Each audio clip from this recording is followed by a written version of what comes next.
¿Qué es un año de gracia? Desde el Antiguo Testamento se ha hablado del año de gracia. Por eso, la ley de Moisés ordenaba la celebración de un año de gracia cada 50 años en Israel. En ese año, los que habían debido venderse como esclavos recobraban la libertad. Los que habían vendido sus tierras recuperaban su posesión y todas las deudas quedaban abolidas. Pero los santos padres han querido conservar esta tradición. Por eso, cada 50 años la Santa Iglesia convoca a un año santo.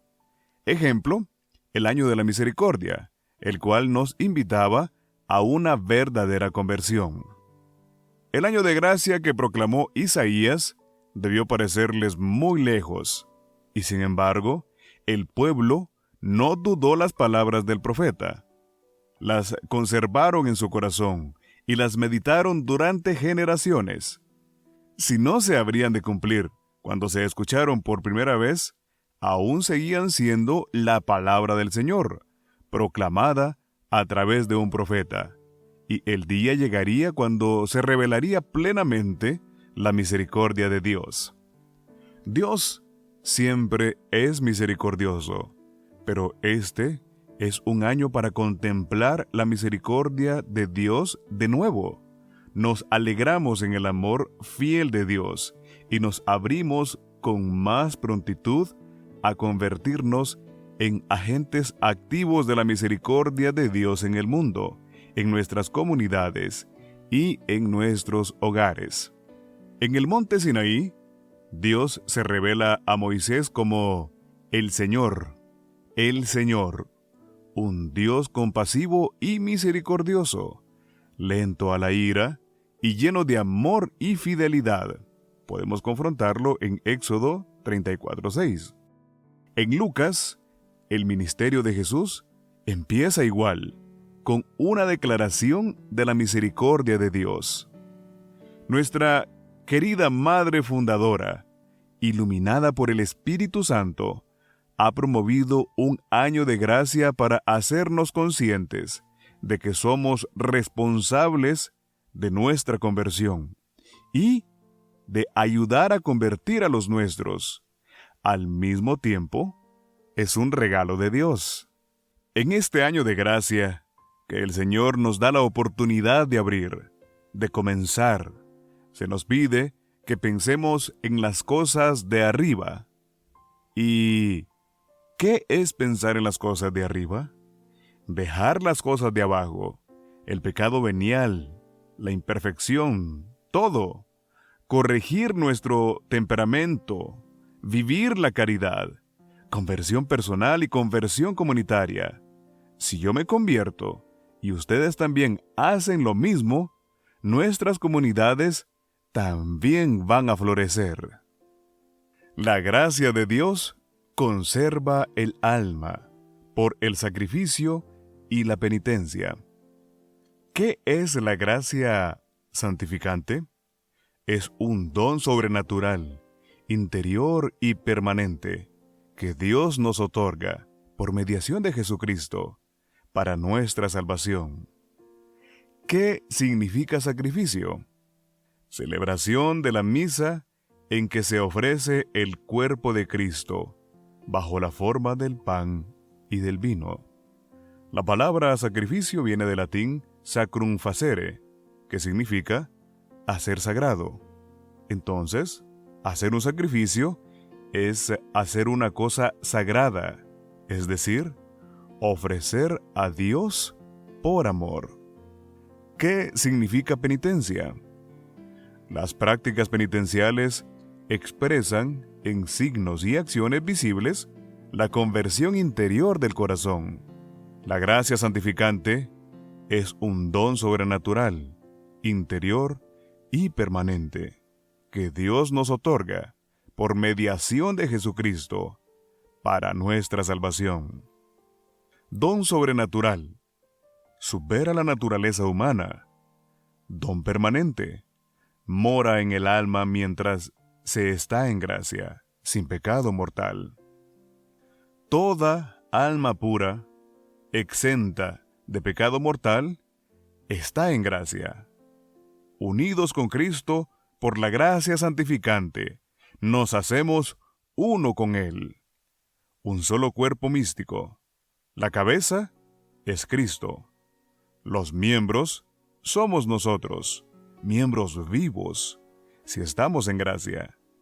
Miembros muertos, si estamos en pecado mortal.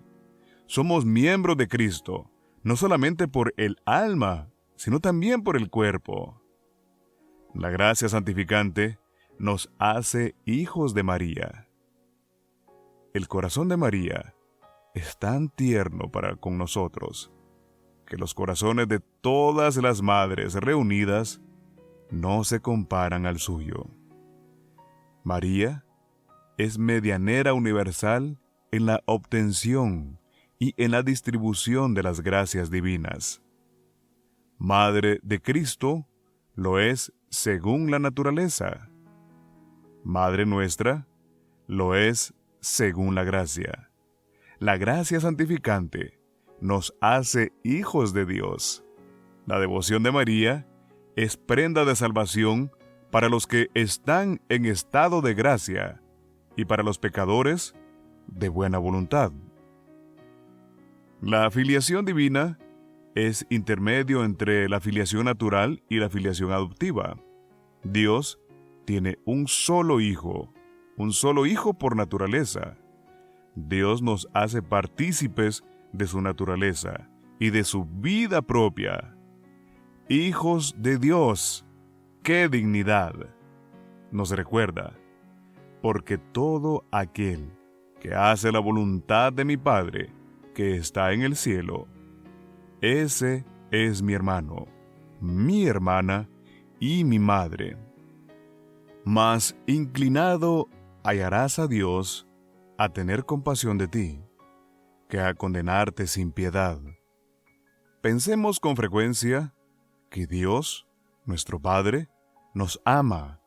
Por eso, la presencia de Dios en nosotros debe originar una intimidad real. La intimidad consiste en hablarle con familiaridad.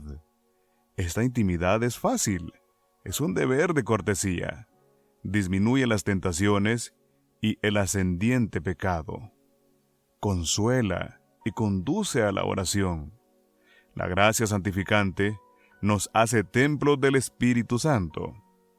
¿No saben que ustedes son templo de Dios y que el Espíritu de Dios habita en ustedes? Dicha habitación es obra de amor. La gracia santificante nos asegura una resurrección gloriosa, borra todos los pecados mortales y la pena eterna. Nos hace herederos del cielo. Como dice Santa Teresa del Niño Jesús, no me muero, entro en vida. También nos recomienda 4 anuncios de buena muerte: la oración, la devoción a María, la devoción al Sagrado Corazón y la comunión frecuente. Para resucitar con Cristo, en consecuencia, siendo Él la cabeza y nosotros los miembros, si la cabeza resucitó, también los miembros resucitarán con ella. Es decir, también los miembros resucitaremos con ella. Nada son los sufrimientos de la vida presente, comparados con la gloria que nos espera en el cielo, como lo encontramos en 2 Corintios 4:17. El cielo, según San Agustín, es la dispensa de todo mal, la felicidad perfecta, la felicidad eterna, es la florescencia de la gracia. La gloria del cielo no es sino el desarrollo de la gracia santificante actual.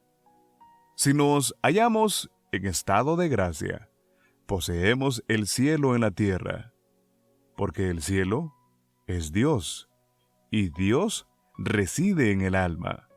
Tiene que alentarnos el pensamiento del cielo venidero, pero al mismo tiempo ha de consolarnos el pensamiento del cielo presente. El cielo presente es realizar nuestro apostolado con entrega generosa en los diferentes lugares donde nos encontramos, con los niños, con los ancianos y otras formas de servicio, poniendo en práctica lo que dice el Catecismo de la Iglesia Católica en su numeral 1702. La imagen divina está presente en todo hombre, resplandece en la comunión de las personas a semejanza de la unidad de las personas divinas entre sí. Nuestra alma se conserva por medio del sacrificio. La palabra sacrificio viene del latín sacrum facere, que significa hacer sagrado. Entonces, hacer un sacrificio es hacer una cosa sagrada, es decir, ofrecerla a Dios por amor. Hacer sacrificio es ofrecer a Dios porque lo amas, cosas que te cuestan trabajo. Por ejemplo, ser amable con el vecino y las personas que nos encontramos a diario, y en nuestra congregación, con nuestras hermanas. Es decir, hacer la vida agradable a quienes no nos simpatizan o ayudarles en su trabajo. Los cristianos reconocemos que Jesucristo eligió para sí mismo el camino del sacrificio por amor y como el camino de salvación para los hombres. El sacrificio es la entrega o donación de algo, hecho por amor, en honor de Dios, aceptando con gozo el sufrimiento. El cristiano sigue el camino de Jesús.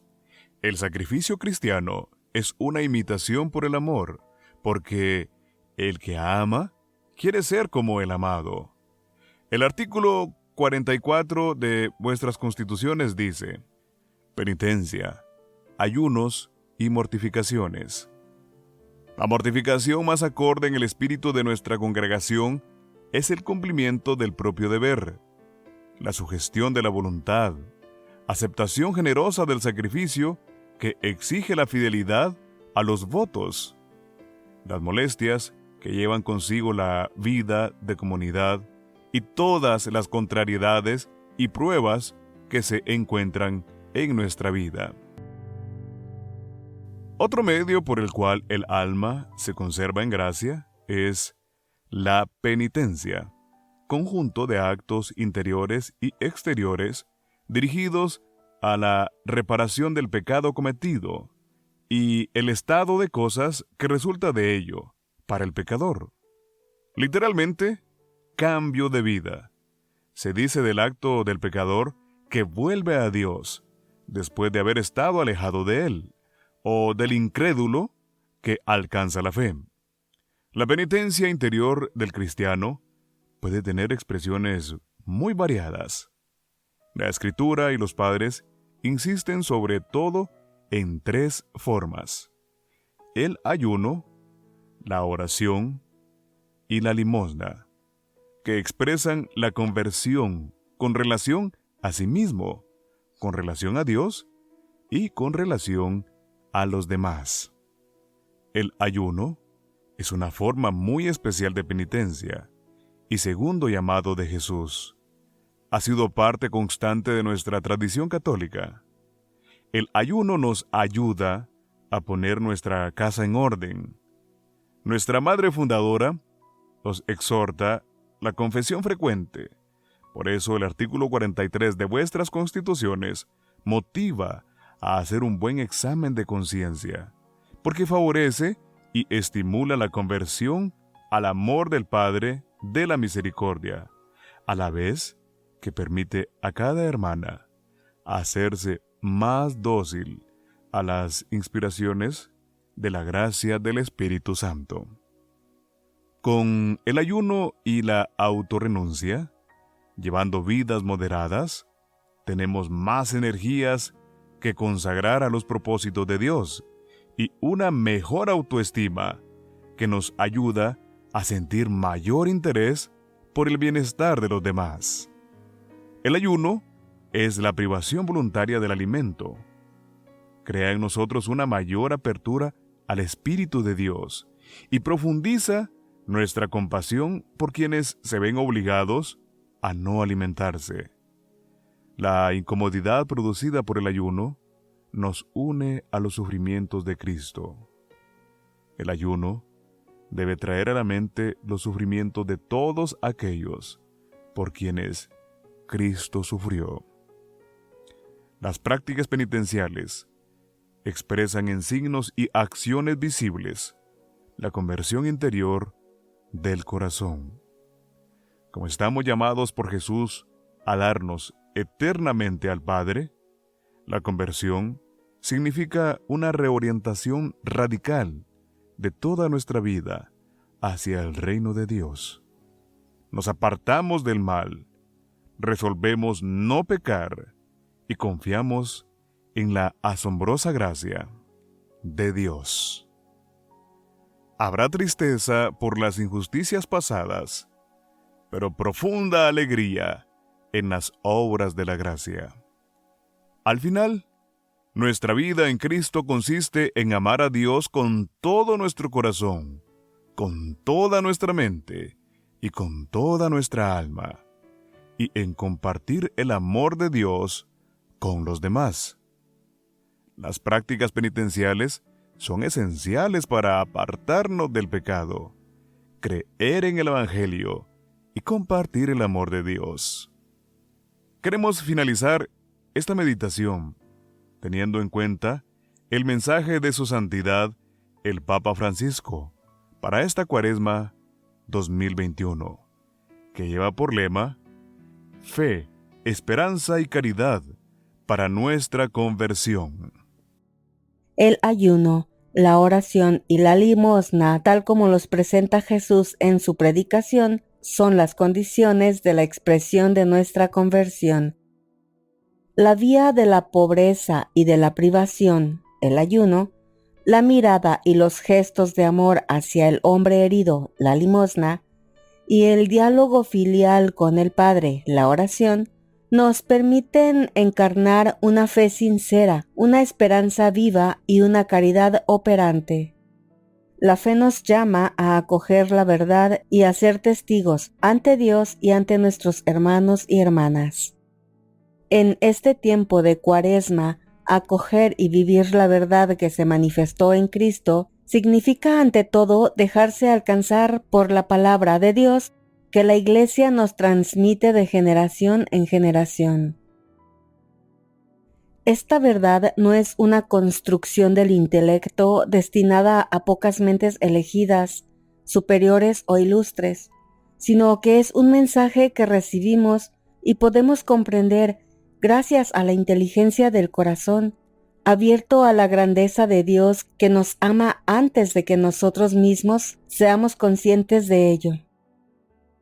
Esta verdad es Cristo mismo, que, asumiendo plenamente nuestra humanidad, se hizo camino, exigente pero abierto a todos, que lleva a la plenitud de la vida. El ayuno vivido como experiencia de privación, para quienes lo viven con sencillez de corazón, lleva a descubrir de nuevo el don de Dios y a comprender nuestra realidad de criaturas que a su imagen y semejanza encuentran en él su cumplimiento. Haciendo la experiencia de una pobreza aceptada, quien ayuna se hace pobre con los pobres y acumula la riqueza del amor recibido y compartido. Así, entendido y puesto en práctica, el ayuno contribuye a amar a Dios y al prójimo en cuanto, como nos enseña Santo Tomás de Aquino, el amor es un movimiento que centra la atención en el otro, considerándolo como uno consigo mismo. La esperanza como agua viva que nos permite continuar nuestro camino. La samaritana, a quien Jesús pide que le dé de beber junto al pozo, no comprende cuando él le dice que podría ofrecerle un agua viva. Al principio, naturalmente, ella piensa en el agua material, mientras que Jesús se refiere al Espíritu Santo, aquel que él dará en abundancia en el misterio pascual y que infunde en nosotros la esperanza que no defrauda. Al anunciar su pasión y muerte, Jesús ya anuncia la esperanza cuando dice, y al tercer día resucitará. Jesús nos habla del futuro que la misericordia del Padre ha abierto de par en par. Esperar con Él y gracias a Él quiere decir creer que la historia no termina con nuestros errores, nuestras violencias e injusticias, ni con el pecado que crucifica al amor. Significa saciarnos del perdón del Padre en su corazón abierto. En el actual contexto de preocupación en el que vivimos y en el que todo parece frágil e incierto, hablar de esperanza podría parecer una provocación. El tiempo de Cuaresma está hecho para esperar, para volver a dirigir la mirada a la paciencia de Dios, que sigue cuidando de su creación, mientras que nosotros a menudo la maltratamos. Es esperanza en la reconciliación a la que San Pablo nos exhorta con pasión. Os pedimos que os reconciliéis con Dios. Al recibir el perdón en el sacramento que está en el corazón de nuestro proceso de conversión, también nosotros nos convertimos en difusores del perdón. Al haberlo acogido nosotros podemos ofrecerlo, siendo capaces de vivir un diálogo atento y adoptando un comportamiento que conforte a quien se encuentra herido. El perdón de Dios, también mediante nuestras palabras y gestos, permite vivir una Pascua de fraternidad. La caridad vivida tras las huellas de Cristo, mostrando atención y compasión por cada persona, es la expresión más alta de nuestra fe y nuestra esperanza. La caridad se alegra de ver que el otro crece. Por este motivo, sufre cuando el otro está angustiado, solo, enfermo, sin hogar, despreciado y en situación de necesidad. La caridad es el impulso del corazón que nos hace salir de nosotros mismos y que suscita el vínculo de la cooperación y de la comunión. A partir del amor social, es posible avanzar hacia una civilización del amor a la que todos podamos sentirnos convocados. La caridad, con su dinamismo universal, puede construir un mundo nuevo, porque no es un sentimiento estéril, sino la mejor manera de lograr caminos eficaces de desarrollo para todos. La caridad es don que da sentido a nuestra vida, y gracias a este consideramos a quien se ve privado de lo necesario como un miembro de nuestra familia, amigo, hermano. Lo poco que tenemos, si lo compartimos con amor, no se acaba nunca, sino que se transforma en una reserva de vida y de felicidad.